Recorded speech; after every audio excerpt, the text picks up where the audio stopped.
Hello students, मैं सौरभ शर्मा और आप देख रहे हैं एसएससी का तूफान चैनल। आप लोगों का स्वागत करता हूं बच्चों में। और आज मैं फिर आपके लिए केमिस्ट्री में से संबंधित एक वीडियो लेकर आया हूं जो आपके लिए कंपटीशन एग्ज़ाम में हेल्पफुल रहेगी। लास्ट टाइम जो मैंने वीडियो आपको दी थी वो थी अम्ल और क्षार के आधार पर, अम्ल और क्षार पर। तो अम्ल क्षार अपने आप में काफ़ी बड़ा टॉपिक था, तो मैंने कुछ ही बातें वहाँ पर पिछली वीडियो में की थी। बची हुई बहुत सारी बातें रह रही हैं अभी जो हमें इस वीडियो में कवर करनी है।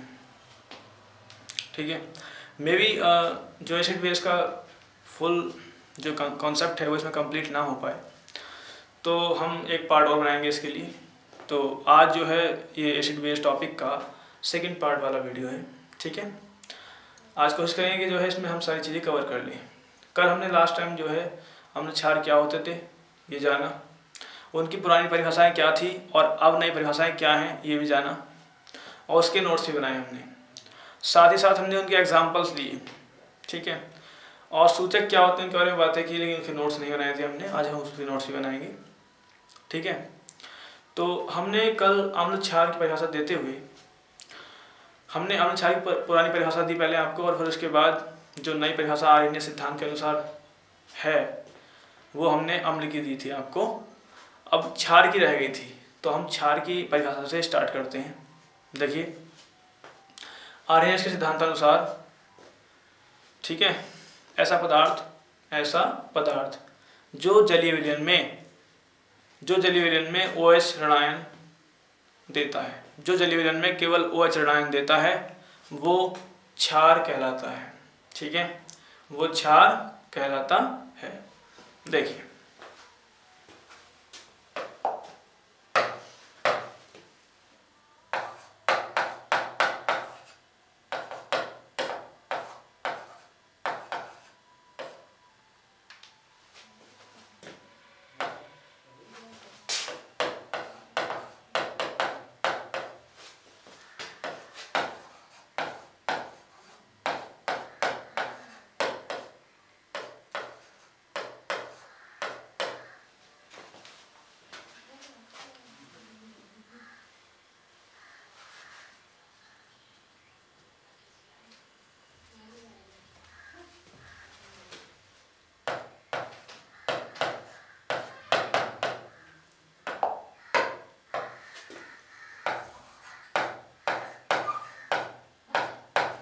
आर्हेनियस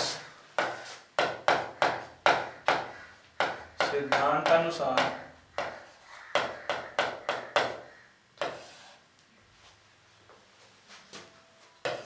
ऐसे पदार्थ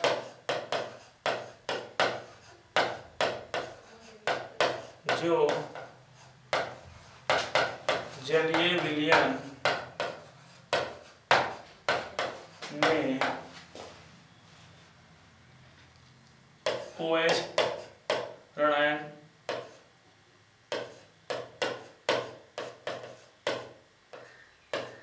देते हैं। आर्यन सिद्धांत अनुसार ऐसे पदार्थ जो जलीय विलयन में OH ऋणायन देते हैं वे क्षार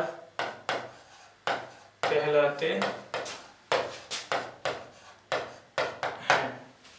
ठीक है,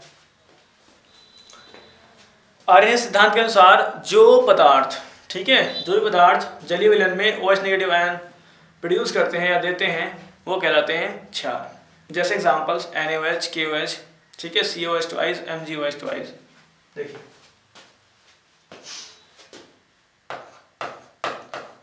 उदाहरण है NaOH, KOH,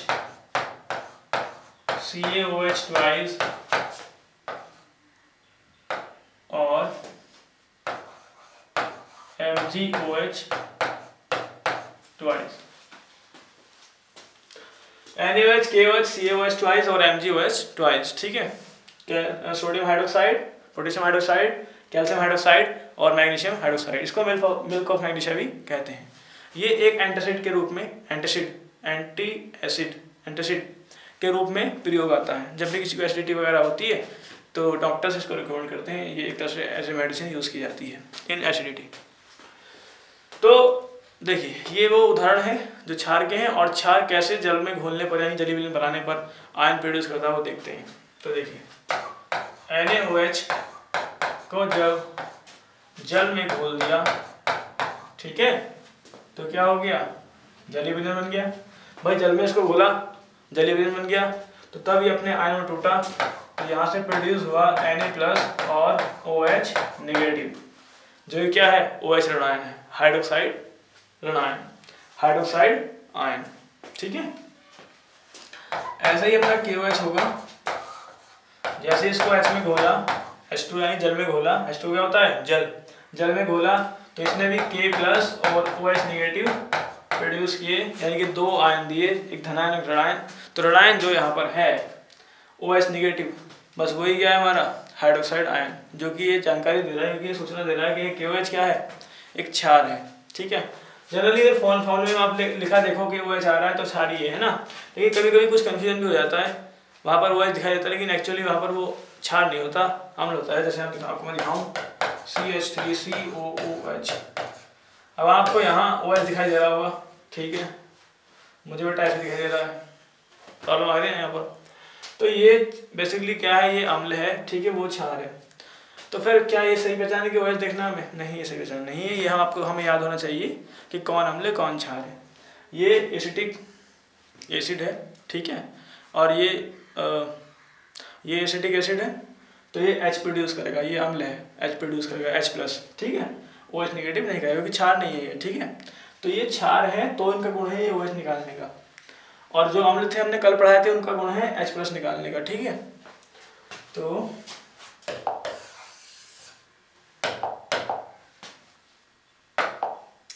और अपना CaOH ट्वाइस है, जल में घोलेंगे इसको तो बनेगा Ca+2 और OH नेगेटिव, MgOH ट्वाइस को बनाएंगे,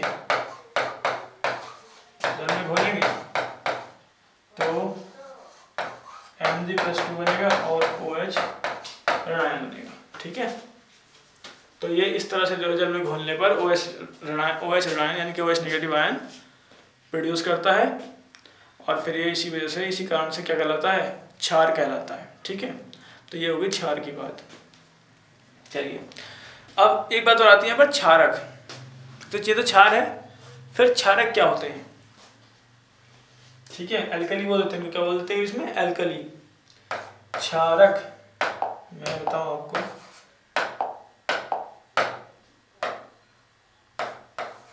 क्षारक क्या होते हैं, देखो क्षारक भी क्षार ही होते हैं, क्षारक भी क्या होते हैं, एक विशेष प्रकार के क्षार ही होते हैं, जो क्षार जल में आसानी से घुल जाते हैं। देखिए प्रत्येक क्षार, सभी क्षार जल में घुलनशील नहीं होते, सभी क्षार जल में घुलनशील नहीं होते हैं, ये कुछ ही क्षार होते हैं जो जल में घुलनशील होते हैं। तो जो क्षार जल में घुलनशील होते हैं, जो जल में घुल जाते हैं, वो कहलाते हैं एल्कली यानी कि क्षारक, ठीक है, एल्कली या क्षारक।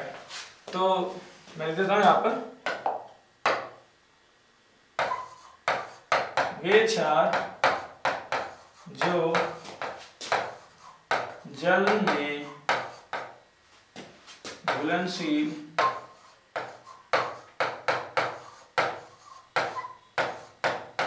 हो क्षारक कहलाते हैं,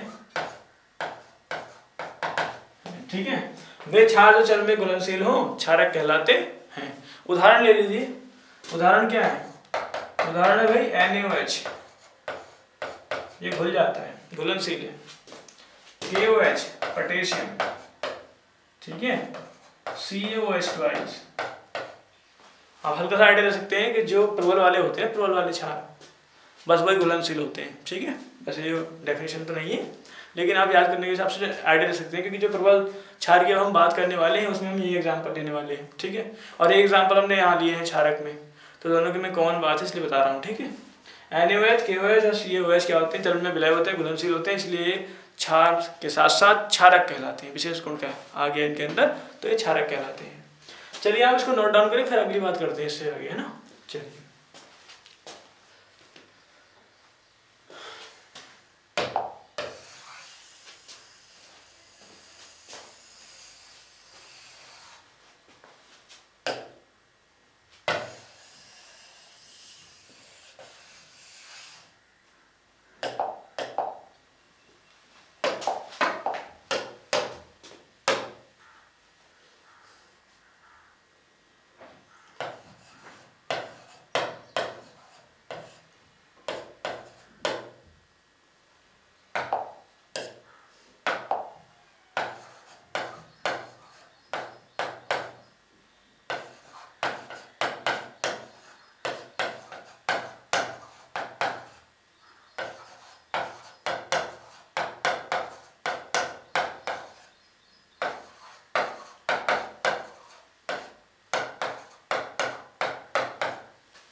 देखिए अब यहाँ 4 पद और आते हैं कि क्षार और अम्ल तो हम जान चुके हैं। क्या हर क्षार बराबर खतरनाक होते हैं? देखिए क्षार भी खतरनाक होते हैं और अम्ल भी खतरनाक होते हैं। इन दोनों में जो है किसी भी सब्सटेंस को, पदार्थ को कोरोड करने की क्षमता होती है, यानी कि संक्षारित करने की क्षमता होती है। ये सड़ा देती है, गला देती हैं, ठीक है, किसी भी चीज़ों को। एसिड से तो आप परिचित हैं ही, एक तरह से तेजाब है ना, तो खतरनाक तो है ही। और क्षार भी अपने आप में कम नहीं है, क्षार भी उतना ही खतरनाक है जितना कि अम्ल। तो दोनों ही चीज़ें खतरनाक हैं। तो क्या हर क्षार या हर अम्ल खतरनाक ही होता है? ऐसा नहीं है कि हर क्षार और हर अम्ल खतरनाक ही होता है। कुछ उनका जो ये गुण है करोड़ करने का, संसाधित करने का, वो किसी में कम, किसी में ज़्यादा होता है, ठीक है। वो डिपेंड करता है कि वो किस तरह का अम्ल या किस तरह का क्षार है। तो देखिए अम्ल 2 प्रकार के हो गए हिसाब से, प्रबल अम्ल, दुर्बल अम्ल। प्रबल अम्ल जो है वो ज़्यादा खतरनाक अम्ल है, ठीक है। और दुर्बल अम्ल है वो इतना खतरनाक नहीं है, उससे जो है हम थोड़ी बहुत छेड़छाड़ कर सकते हैं। ऐसे प्रबल क्षार, दुर्बल क्षार है। प्रबल अम्ल को बोलते हैं स्ट्रॉन्ग एसिड। दुर्बल अम्ल को बोलते हैं वीक एसिड या माइल्ड एसिड। माइल्ड ये वर्ड आता है यहाँ पर, माइल्ड, MILD, माइल्ड एसिड, ठीक है। यहाँ पे क्या, स्ट्रॉन्ग एसिड, ठीक। देखिए जो अम्ल जल में अत्यधिक H+ आयन उत्पन्न करते हैं, जो अम्ल जल में घोलने पर हम H+ आयन उत्पन्न करते हैं, हमें पता है। जो ज़्यादा H+ आयन उत्पन्न करते हैं वो अम्ल, प्रबल अम्ल कहलाते हैं, और जो कम उत्पन्न करते हैं वो दुर्बल अम्ल कहलाते हैं, ठीक है। ज़्यादा और कम का मतलब ये है, जैसे मान लो मैंने आपको दिखाया कि जल में घोलने पर वो अपने आयन में टूट रहे हैं, प्लस में और माइनस में। तो अगर यहीं पर अगर हम देखें कि कोई अम्ल है जो अपने आयनों में टूट रहा है लेकिन 80% टूट रहा है, और कोई ऐसा अम्ल जल में घोलने पर वो भी टूट रहा है लेकिन 80% नहीं, वो 25 से 30% ही टूट रहा है, तो 25 से 30% वाले को हम क्या कहेंगे? उसको हम कहेंगे दुर्बल अम्ल, माइल्ड एसिड। और जो ज़्यादा टूट रहा है, ज़्यादा से ज़्यादा आयन प्रोड्यूस कर रहा है, 80 से 90% कर रहा है, वो कहलाता है हमारा स्ट्रॉन्ग एसिड, ठीक है, प्रबल अम्ल। बस यही बात है। अब मैं इसको थ्योरी लिख देता हूँ, थ्योरी के अनुरूप यहाँ लिख देता हूँ ताकि आप नोट्स बनाएं, और एग्जाम्पल देता हूँ, ठीक है। चलिए प्रबल अम्ल, वे अम्ल जो जल में घोलने पर अधिक H+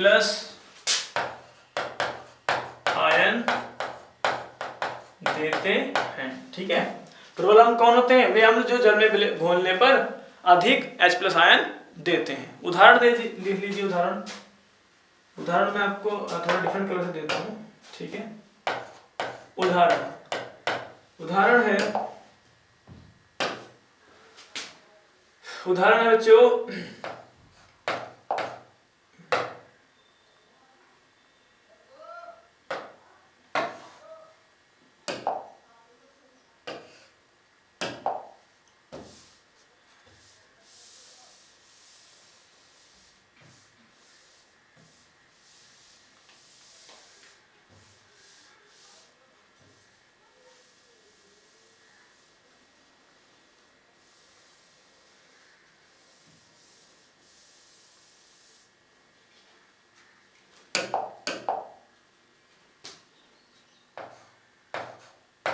HCl और HNO3, हम लोग राजा भी कहलाते हैं। नाइट्रिक अम्ल, HNO3 नाइट्रिक अम्ल होता है, HCl हाइड्रोक्लोरिक अम्ल होता है, और अपना H2SO4 सल्फ्यूरिक अम्ल सबसे ज्यादा चर्चित, ठीक है, तो सबको पता है। अच्छा यहाँ देखिए दुर्बल, इसका उल्टा कर दीजिए ना, वे अम्ल जो जल में घोलने पर कम H+ आयन देते हैं, ठीक है। दुर्बल अम्ल कौन होते हैं? वे अम्ल जो जल में घोलने पर कम H+ आयन देते हैं, कम का मतलब आप समझ गए 30% 25-30%, तो वो कहलाते हैं दुर्बल अम्ल, माइल्ड एसिड या फिर वीक एसिड। एग्जाम्पल लीजिए, एग्जाम्पल समझाती है बात। एग्जाम्पल है H2CO3 carbonic acid, H2CO3 carbonic acid, carbonic अम्ल है ना। और क्या H3PO4 फॉस्फोरिक अम्ल, फॉस्फोरिक अम्ल। और क्या एक आता है CH3COOH एसिटिक अम्ल, CH3COOH एसिटिक अम्ल। तो ये उदाहरण है दुर्बल अम्ल के। इस प्रकार क्षार देखते हैं। क्षार, वे क्षार जो जल में घोलने पर, वे क्षार जो जल में घोलने पर अधिक, वे क्षार जल में घोलने पर अधिक OH नेगेटिव आयन देते हैं। ठीक है, प्रबल क्षार कौन होते हैं? वे क्षार जो जल में घोलने पर, वे क्षार जो जल में घोलने पर अधिक OH नेगेटिव आयन देते हैं, क्या कहलाते हैं? वो कहलाते हैं प्रबल क्षार, स्ट्रॉन्ग बेस। उदाहरण दे दीजिए। उदाहरण है आपके यहाँ पर NaOH, KOH, CaOH ट्वाइस, ठीक है, सोडियम हाइड्रोक्साइड, पोटेशियम हाइड्रोक्साइड और कैल्शियम हाइड्रोक्साइड। दुर्बल के बारे में इसे आप खुद भी लिख सकते हैं, मैं बोल रहा हूं आप लिखिए मेरे साथ साथ। वे क्षार जो जल में घोलने पर कम OH नेगेटिव आयन देते हैं, दुर्बल क्षार, माइल्ड बेस कहलाते हैं। उदाहरण लिख देता हूं यहां पर। उदाहरण एग्जांपल वो था सेम, यहां पर हो जाएगा आपका NH4OH MgOH ट्वाइस, ठीक है ना। ये दोनों क्या है? बेस। दोनों क्षार क्या है? दुर्बल क्षार है। चलिए इसको नोट डाउन कीजिए, उसके बाद आगे बात करते हैं। चलिए pause the video and note down this.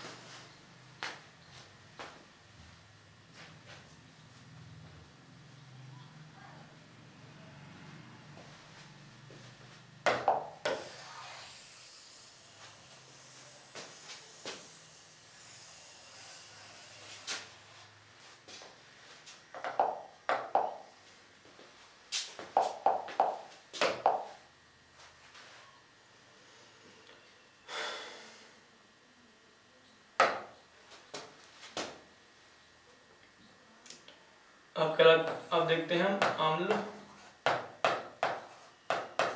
क्षार सूचक, ठीक है, सूचक।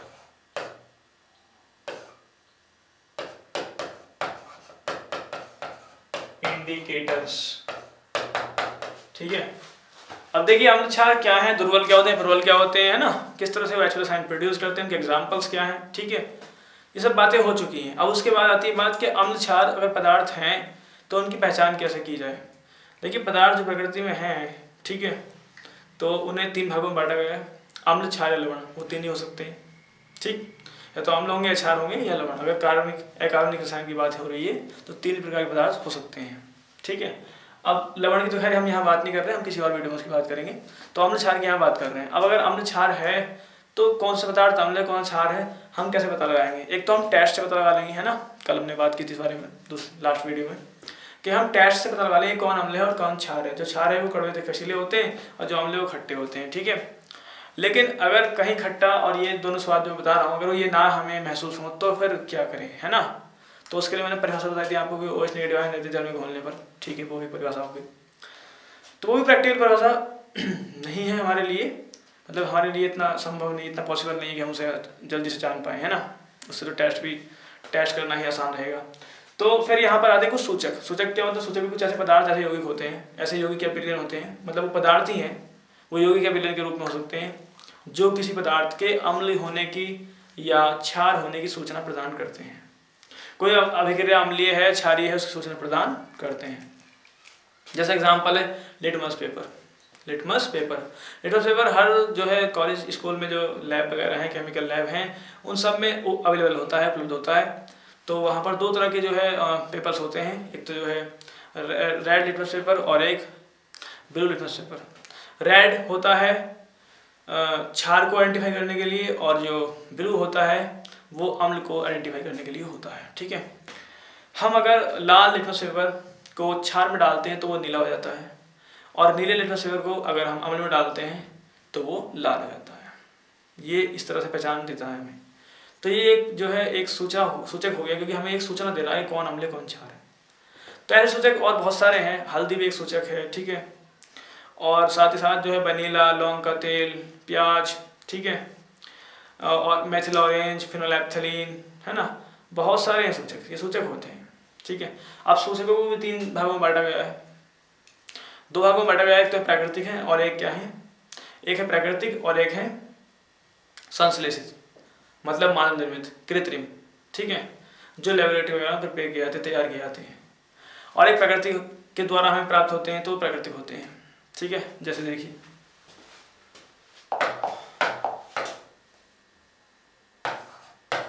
वे विलयन या यौगिक पदार्थ जो किसी पदार्थ के अम्लीय या क्षारीय होने की सूचना प्रदान करते हैं,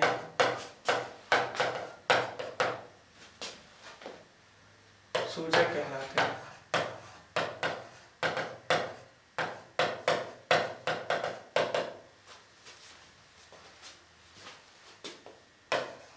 जैसे लिटमस पेपर, मेथिल ऑरेंज आदि। ठीक है, तो वे विलयन या यौगिक पदार्थ जो किसी पदार्थ के अम्लीय या क्षारीय होने की सूचना प्रदान करें, हमें सूचना देते हैं ना, वो पदार्थ क्या कहलाते हैं, अम्लीय। वो पदार्थ सॉरी वे पदार्थ जो किसी पदार्थ के अम्लीय क्षारीय होने की सूचना हमें प्रदान करें, तो सूचना दे रहे हैं, वो क्या हुए, सूचक हुए ना, तो वो सूचक कहलाते हैं। और वो सूचना किसकी दे रहे हैं, अम्ल की और क्षार की, तो इसलिए उन्हें हम अम्ल क्षार सूचक भी कह सकते हैं। ठीक है, एसिड बेस इंडिकेटर्स, इंग्लिश में क्या होता है, इंडिकेटर्स। चलिए, अब ये 2 प्रकार के होते हैं। ठीक है, ये 2 प्रकार के होते हैं।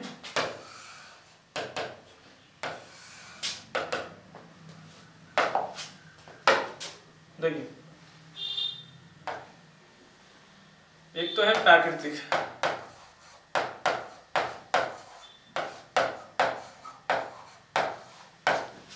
एक है संश्लेषित।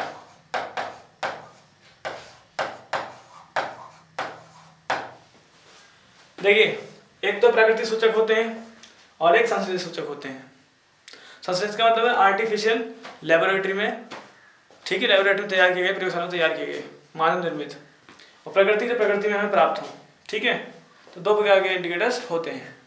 अब उदाहरण ले लेते हैं। ठीक है, उदाहरण ले लेते हैं इनके। उदाहरण है यहाँ पर लिटमस पेपर,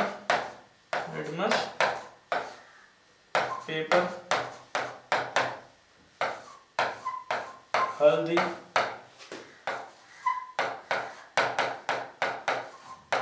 लौंग का तेल,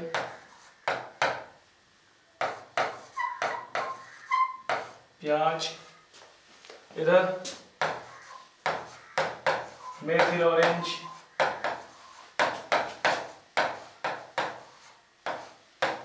फिनोलेप्थेलिन,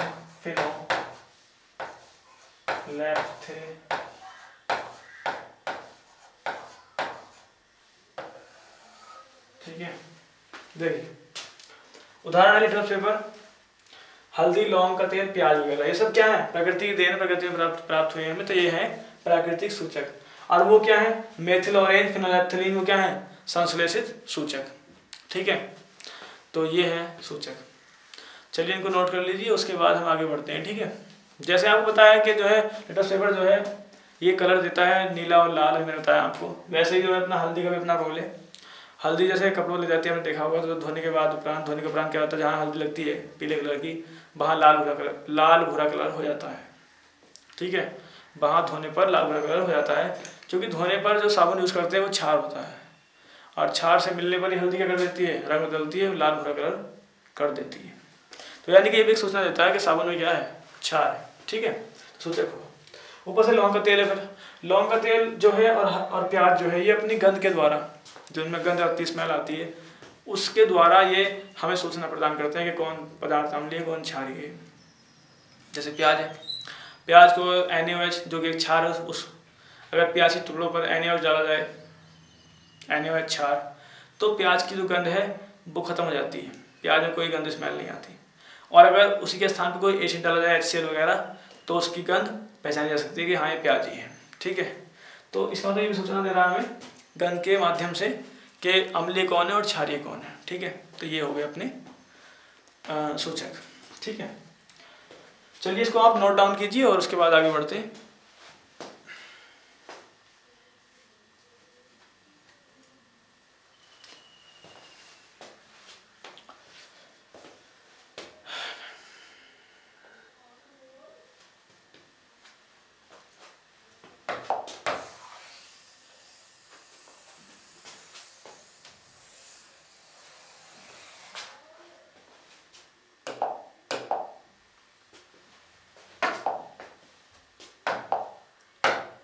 अब नोट डालकर जरा लिटमस पेपर के बारे में जानिए।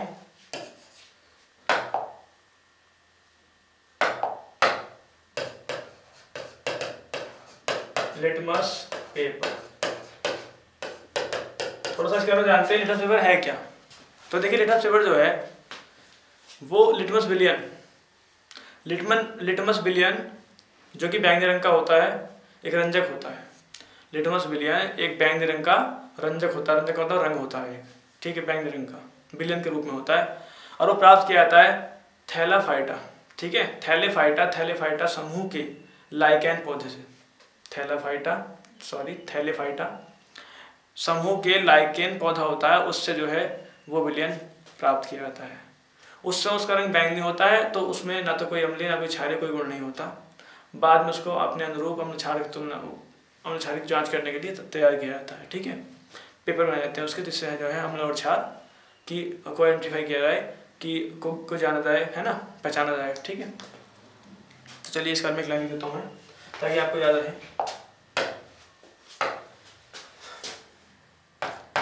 लिटमस बैंगनी रंग का विलियन होता है, जो कि रंजक है, जिसे थैलेफाइटा समूह के लाइकेन पौधे से प्राप्त किया जाता है। लिटमस बैंगनी रंग का विलियन होता है, जो कि रंजक है, और जिसे थैलेफाइटा समूह के लाइकेन पौधे से प्राप्त किया जाता है। उस समय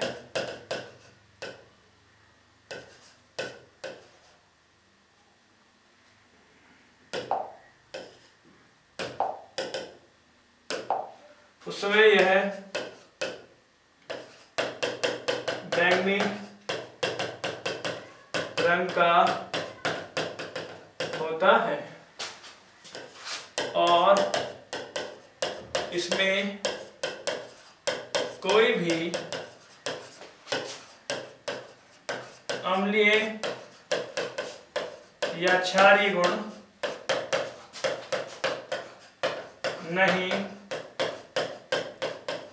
होता है। ठीक है, लेटस बैंगनी रंग का विलयन होता है जो कि संजक है जिसे थैलाफाइटा समूह के लाइकेन पौधे से प्राप्त किया जाता है। तो उस समय यह बैंगनी रंग का होता है और इसमें कोई भी अम्लीय या क्षारीय गुण नहीं होता है। तो ये था लिटमस पेपर के बारे में जानकारी। ठीक है, चलिए इसको नोट करेंगे आप और उसके बाद आज के लिए बच्चों इतना काफ़ी है। ठीक है, फिर वीडियो की लाइन काफ़ी हो जाएगी। तो अब अभी ये जो पार्ट है एसिड बेस का जो टॉपिक है हमारा वो पूरा नहीं हुआ है। 2 पार्ट हमने अब तक कर लिए हैं 2 वीडियो के माध्यम से। ठीक है, अभी जो है एसिड बेस जो है हमारा टॉपिक वो कंप्लीट नहीं हुआ है। अभी हमें एक वीडियो और बनानी पड़ेगी इसके लिए, इसको कंप्लीट करने के लिए। ठीक है, सो आज के लिए तो काफ़ी है। अब मिलते हैं नेक्स्ट वीडियो में। ठीक है, जब तक आप तैयारी करते रहें और याद करते रहें, नोट्स बनाएं, अच्छे से याद करें, तैयारी करें, प्रिपरेशन करें। और अगर ये वीडियो अच्छी लगी हो तो प्लीज़ चैनल को सब्सक्राइब करें, लाइक करें, शेयर करें, कमेंट करें और जो बेल आइकन है उसको प्रेस जरूर करें। ठीक है, ताकि जो है आपको नए नए वीडियो की नोटिफिकेशन है आपको हर बार मिलते रहें। ठीक है, चलिए, इट इज़ एनफ, बाय।